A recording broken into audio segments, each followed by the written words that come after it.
भवाब्धिपूतम् वन्दे महापुरुषते चरणारविन्दम् योऽन्तः प्रविश्य मम वाचमिमां प्रसुप्ताम् संजीवयति खिलशक्तिधरा स्वधाम्ना अन्यास्ते हस्तचरणाश्रवणत्वगादीन् प्राणान्नमो भगवती पुरुषाय तुभ्यम् बंसी विभूषितकरान् नवनीरदाभात् पीताम्बराधरणिं विफलाधरोष्ठात् पूर्णेन्दुसुन्दरमुखा दरविन्दिनेत्रात् कृष्णात् परं किमपि तमहं न जाने किरस्रस्त्वदीयपदपङ्कजपञ्चरान्ते अदैवमेव विशतु मानसराजहंसः प्राणप्रयाण समये कपिवात विद्यै कंठाविरोधन स्मरणं कुतस्ते।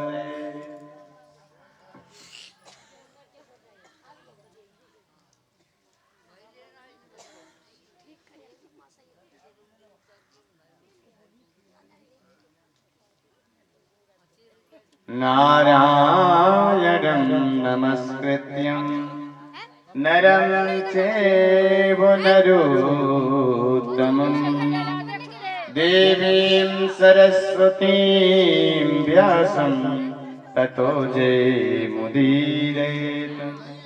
भक्ति भक्ति भगवन्त गुरु चतुर्नाम वपुए इनके पद वंदन किए नासद विघ्न अनेक।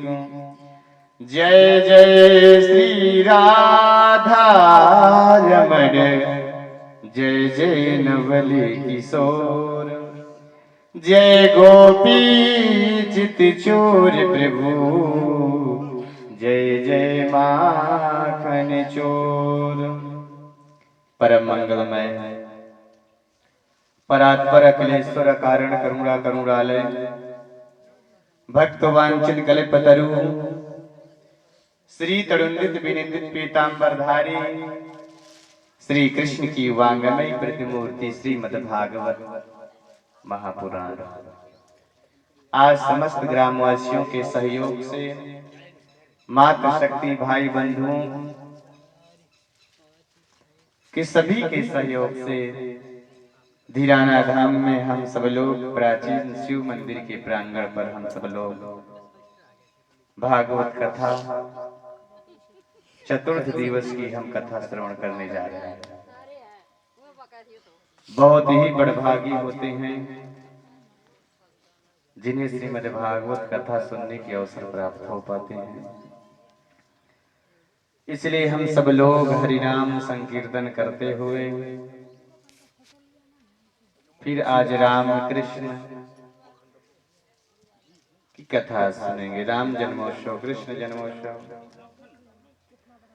श्री राधे राधे गोविंदे गोविंद राधे गोविंद राधे गोपाल राधे श्री राधे राधे गोविंद गोविंद राधे गोविंद राधे गोपाल राधे गोविंद राधे गोपाल राधे श्री राधे राधे गोविंद गोविंद राधे गोविंद राधे गोपाल राधे गोविंद राधे गोपाल राधे श्री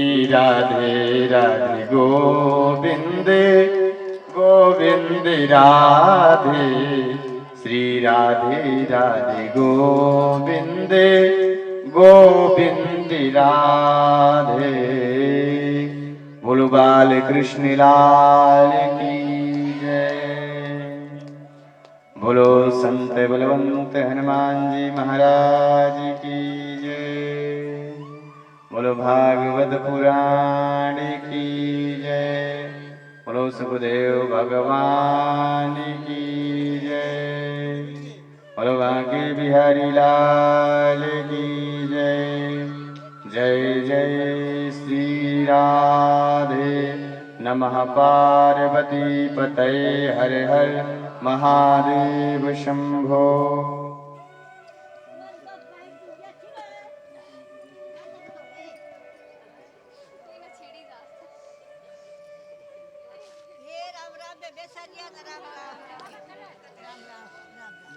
आज हम समस्त ग्रामवासियों को व्यासपीठ से मातृशक्ति भाई बंधुओं को सभी को जय श्री राधे जय श्री कृष्ण। हमारे चित्रकूट धाम से जो ब्राह्मण देवता आए हैं उनको भी बहुत बहुत शुभकामनाएं मंगल कामनाएं। जो हमारे झांकी कलाकार हैं उनको भी बहुत बहुत शुभकामनाएं मंगल कामनाएं। हम सब लोग आज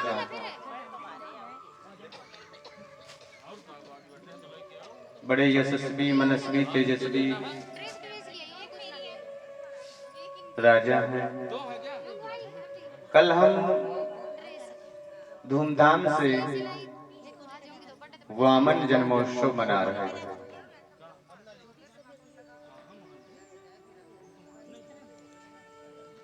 इसलिए आज सूर्यवंश का चंद्रवंश का हम निरूपण करेंगे।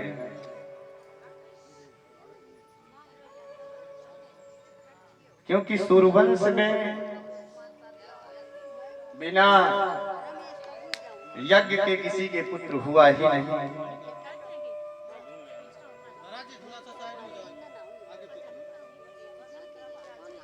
इसलिए बहुत अच्छे राजा हैं सूर्यवंश के, बड़े यशस्वी मनस्वी तेजस्वी, जिनका नाम है योनाश राजा। क्योंकि सूर्य से लेकर के राजा दशरथ तक बिना यज्ञ किए बिना किसी के पुत्र हुआ नहीं। चंद्रवंश में बड़े बड़े राजाओं के यहाँ भी जब तक झगड़ा बिना झगड़े के विवाह ही नहीं हुआ, कुछ न कुछ कारण हुआ।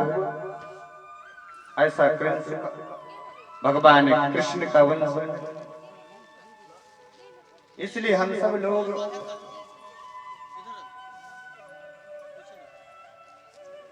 अद्भुत राजा हैं सूर्यवंश के योनास राजा।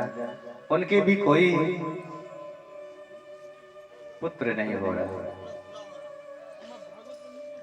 मन में यह चिंता है और ये चिंता हुई है कि पुत्र हो नहीं रहा है, क्या करें। जब पुत्र नहीं हो रहा तो उन्होंने जाकर के अपने गुरु वशिष्ठ ही पूरे सूर्यवंश के गुरु रहे, तो अपने गुरु जी के पास कहने लगे कि गुरु जी ये बताइए, आप हमारे सूर्यवंश के पूरे गुरु रहे, क्या हमारे कोई पुत्र क्या नहीं होगा। उन्होंने जाकर के आमंत्रित करके 2 कलश दिए हैं। कहने लगे एक पत्नी को दिए हैं, एक राजा योनास राजा को प्रदान किए। कहने लगे कि जाओ अपने आप एक कलश का जलपान कर लेना, एक पत्नी को पिला देना। रात्रि में प्यास लगी, राजा यूनाश राजा ही पत्नी वाला जल स्वयं पान कर गए। अब मन में ये बड़ी चिंता हुई, क्या करें। ये चिंता है कि जो है अब राजा के ही पुत्र होगा। गुरु वशिष्ठ देख ले कि राजन अब तो बहुत बड़ा अनर्थ हो गया है, इसलिए आप बिल्कुल चिंता ना करें। आप तो पत्नी वाला ही जलपान कर गए हैं, अब आपके ही पुत्र होगा। राजन के मन में बड़ी चिंता हुई, क्या करे महाराज। तो यहाँ पर यूनास राजा के पेट को चीरा गया, उस बालक को निकाला गया। अब बालक वो दूध किसका पान करे। तो स्वर्ग से इंद्र भगवान आए, अपनी कन्नी उंगली से दूध उस बालक को पिलाए। उसी का नाम पड़ गया मानधाता। मानधाता के पुत्र हुए मुचकुंद, बहुत तपस्वी हुए, जिनको भगवान श्री कृष्ण ने मुक्ति दिलाई। इन्हीं मानधाता के वंश में आगे चलकर त्रिवंदन हुए, त्रिकंसु हुए, महाराज राजा हरिश्चंद्र हुए, जिन्होंने सत्य का पालन किया, अपने सर्वस्व सत्य पर चले और सब कुछ बलिदान कर दिया। ऐसे राजा हुए इन्हीं की वंश में राजा हरिश्चंद्र।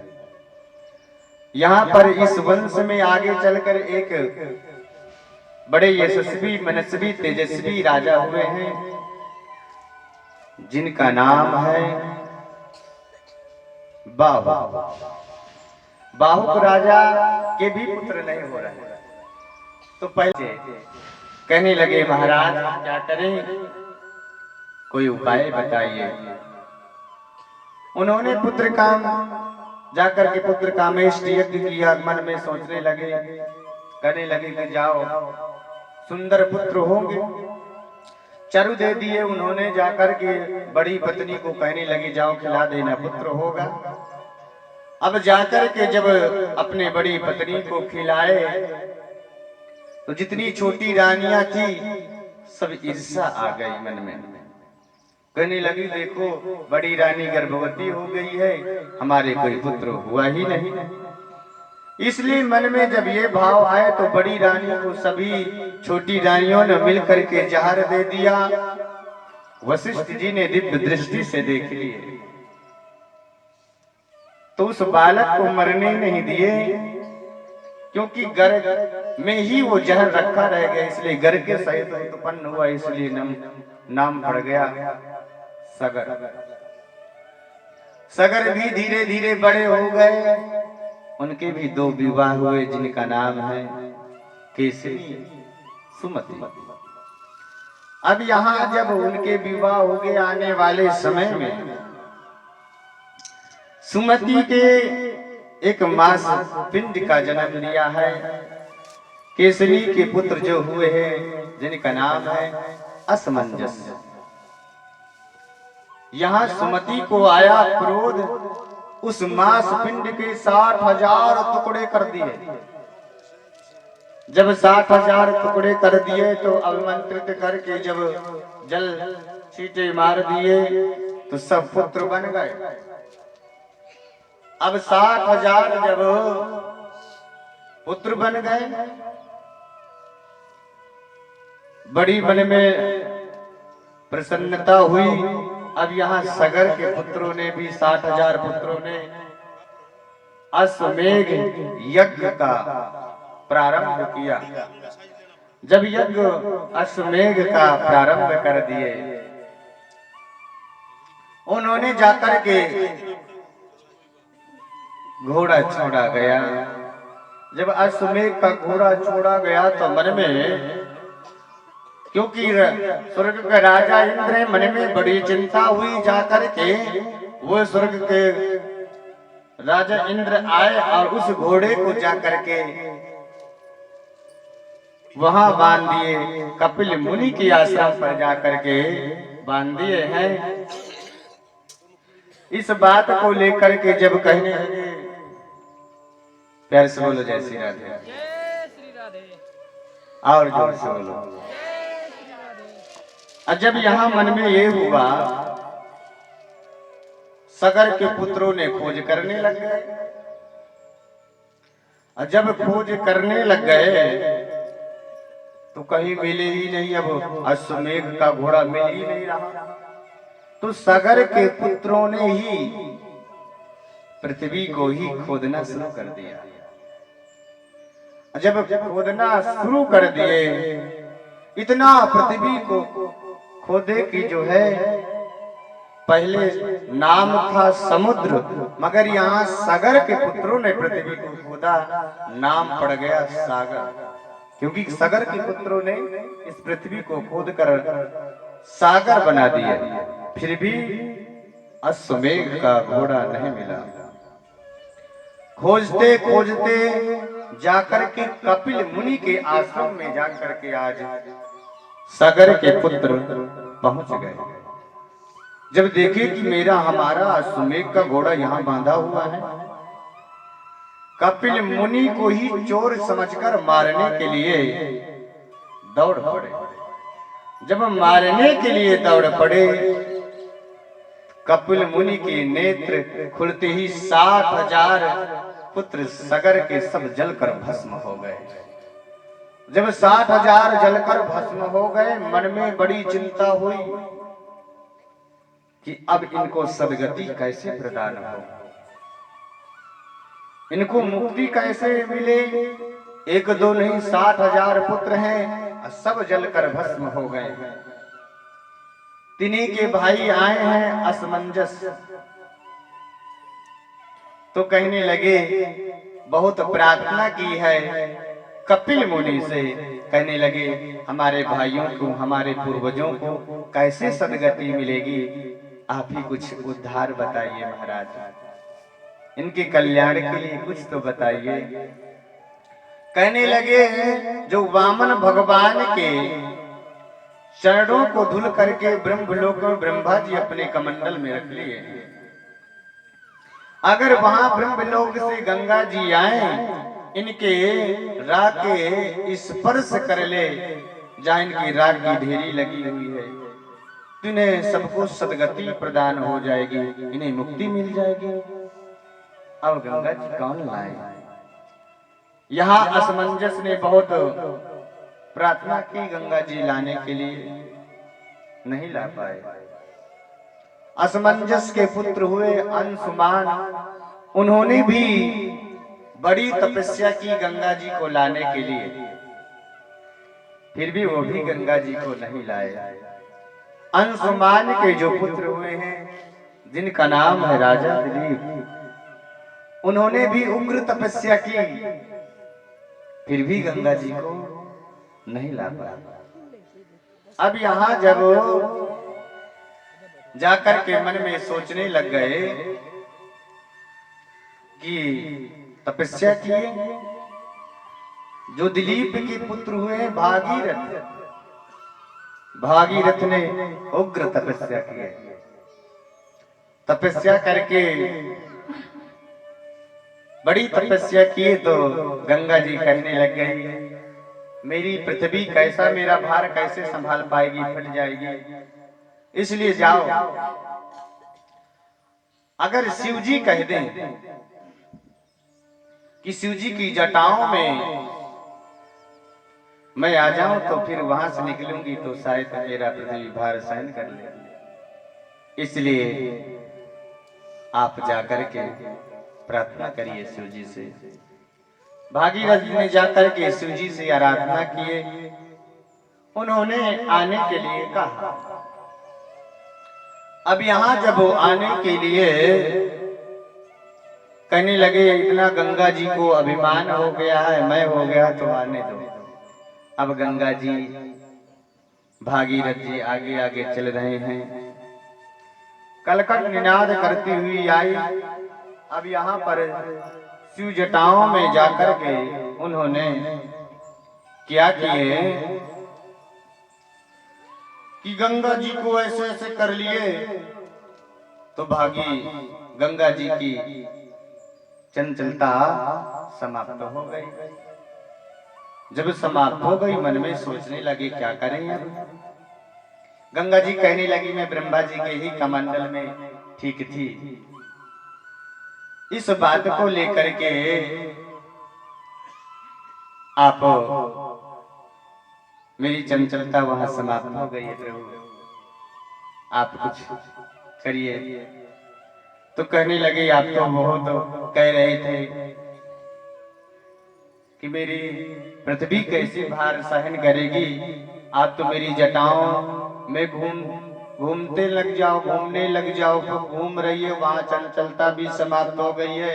शिव जी ने अभी एक जटा ऐसी खोल दिए, तो शिव की जटाओं से गंगा जी निकलना प्रारंभ हुई है। ब्रह्मा जी के कमंडल से जब आई है तो धूलोक आई है, सप्तऋषियों के मंडल पर आई है। अब यहाँ शिव जटाओं में भी आई है, सुमेरु पर्वत पर भी आई है, हिमालय से निकलना प्रारंभ कर दिया गंगा जी।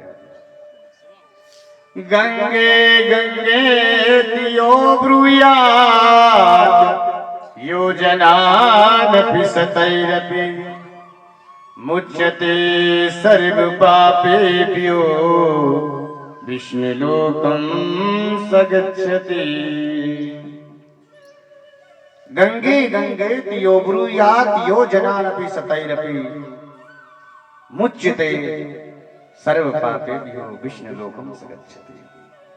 जो 100 योजन से भी हर हर गंगा कहते हैं, उन्हें विष्णुलोक की प्राप्ति होती है। विष्णुलोकं सगच्छति। अब यहाँ गंगा जी कलकल निनाद करती हुई जा रही है। भागीरथ आगे हुए, उनका रथ तीव्र गति से जा रहा था। जानू मुनि का मार्ग में आश्रम पड़ गया।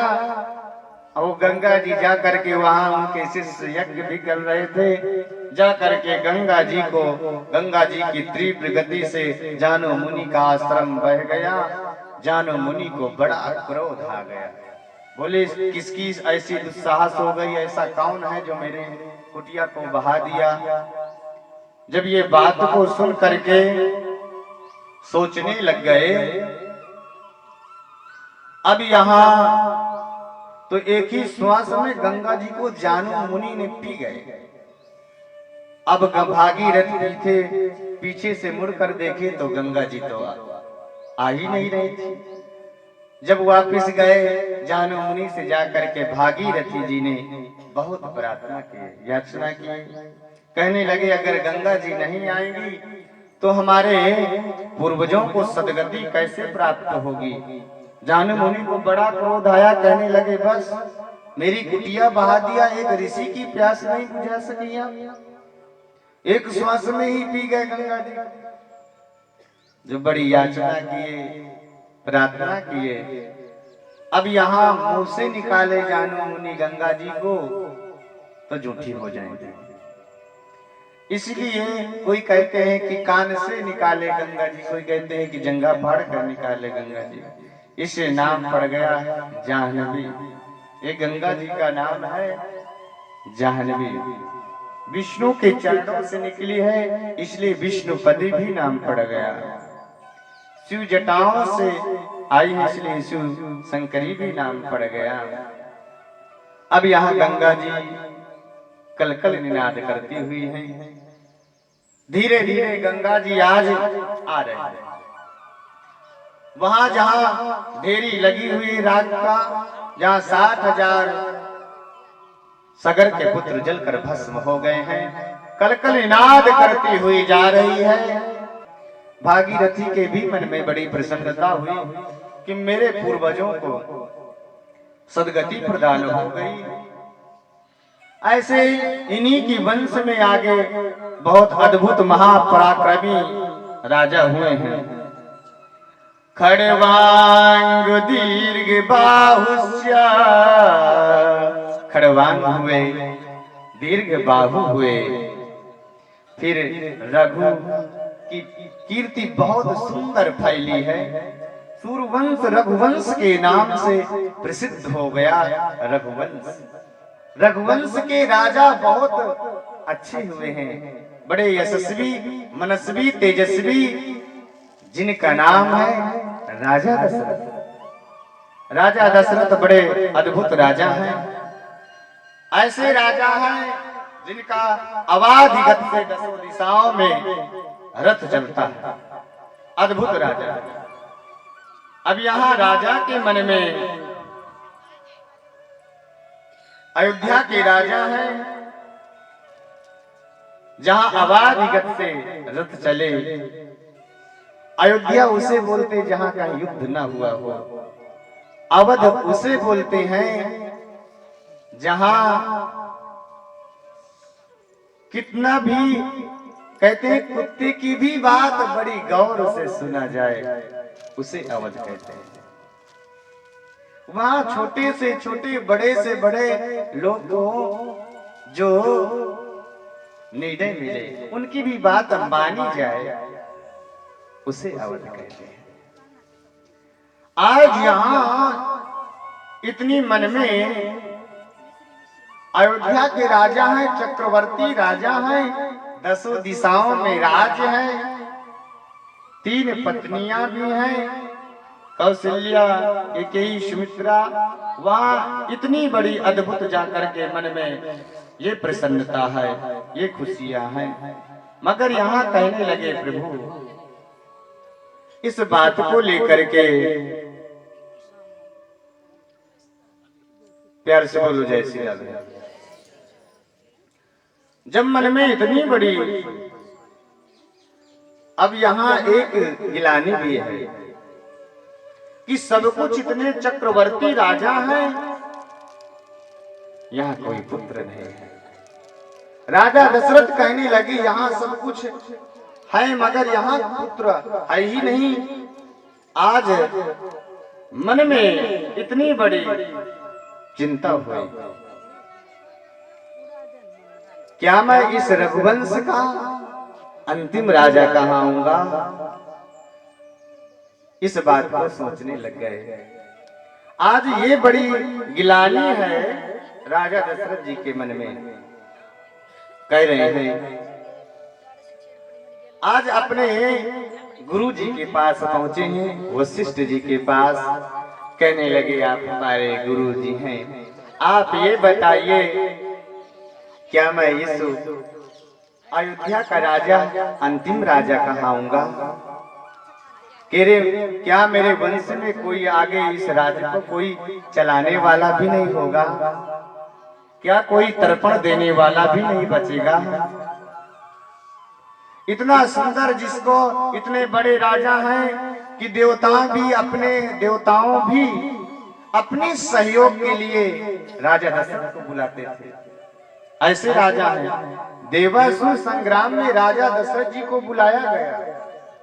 देवताओं भी, बड़े बड़े राजा भी राजा दशरथ को बुलाते थे, देवता भी बुलाते थे। ऐसे राजा हैं अयोध्या के राजा, जिनका नाम है राजा दशरथ। अब यहाँ मन में बड़ी चिंता है, गिलानी भी है। कहने लगी, क्या करूं, सब कुछ होते हुए भी कोई पुत्र नहीं है। तो वहां पर जाकर के ये बात कह रहे हैं। प्यारे से बोलो जय श्री राधे। जय श्री राधे। अब यहाँ वशिष्ठ जी के पास पहुंचे हैं।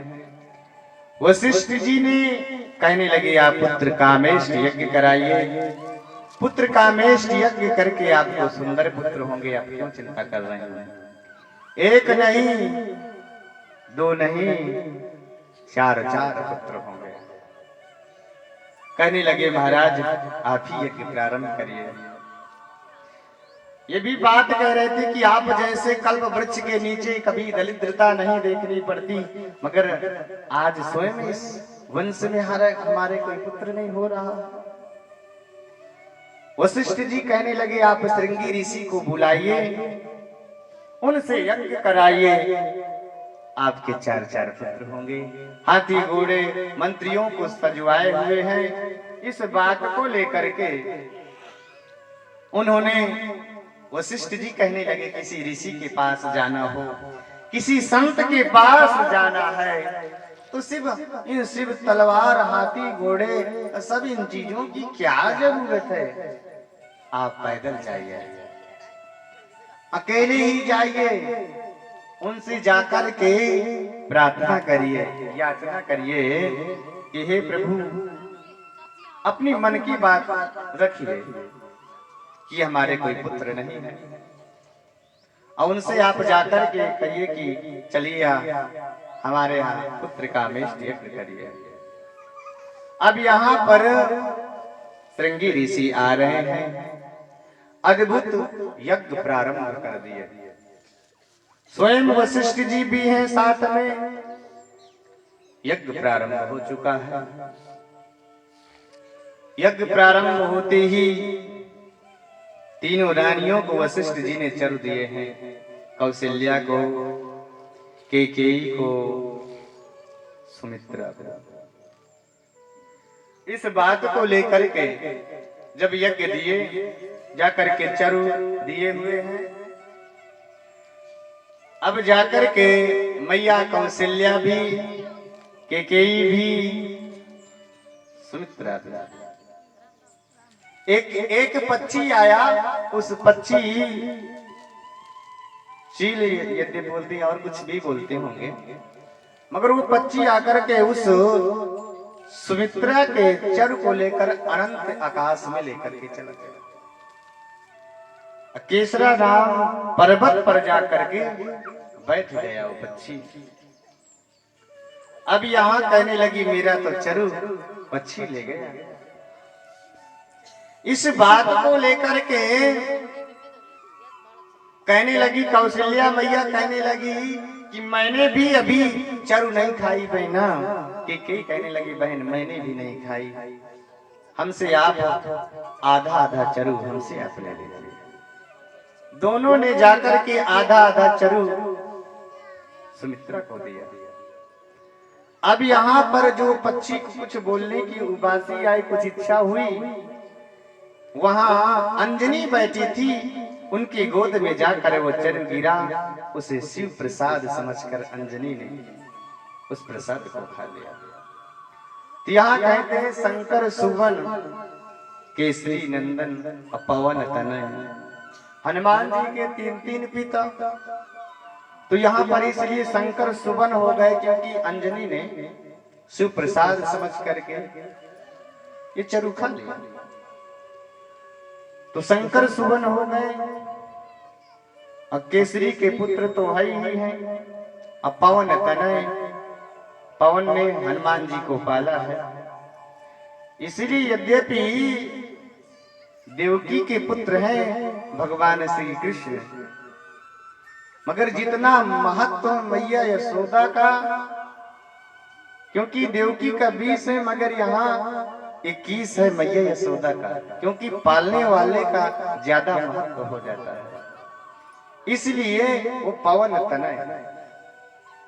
तो यहाँ जैसे यहाँ सुमित्रा ने कहने लगी जो आपने मुझे, दोनों बहनों ने आपने मुझे चरु दिए हैं, अगर मेरे 2 पुत्र हो गए तो आज मैं ये कह रही हूं कि जीवन पर्यंत आपके पुत्रों के लिए, अपने पुत्रों को मैं जीवन पर्यंत सेवा में लगाए रखूंगा।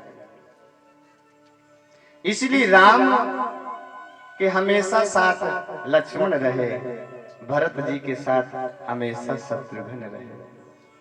उन्होंने जाकर के चरु खा लिए हैं। वशिष्ठ जी ने सारी विधि बता दिए हैं। सबको ऐसे लगने लगा आज अयोध्या दुल्हन की तरह सजी हुई है, बड़ी सुंदर लग रही है। आज सबको ऐसे लगने लग गया कि पुत्र हो गए। बड़ी मन में प्रसन्नता है, खुशी भी छाई हुई है। पूरे आज अवध में आज खुशहाली का ठिकाना ही नहीं।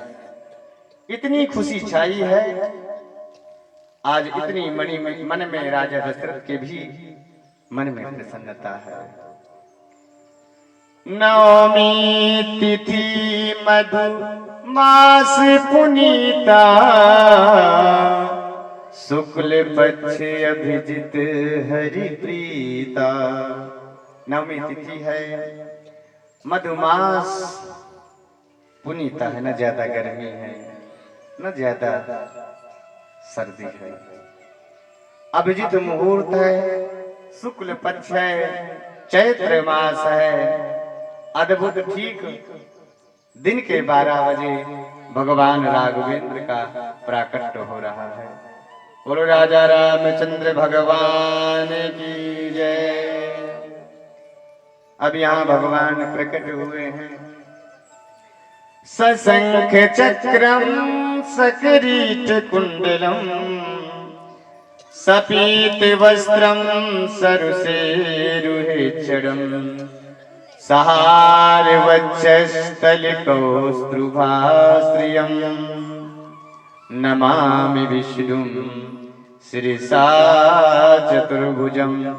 शंख चक्र पद्म धारण किए हुए भगवान प्रकट हुए हैं और हिस्मित हास कर रहे हैं भगवान की बहुत सुंदर झांकी लग रही है। किसी को पता नहीं है, केवल मैया कौशल्या को ही पता है। कौशल्या हितकारी,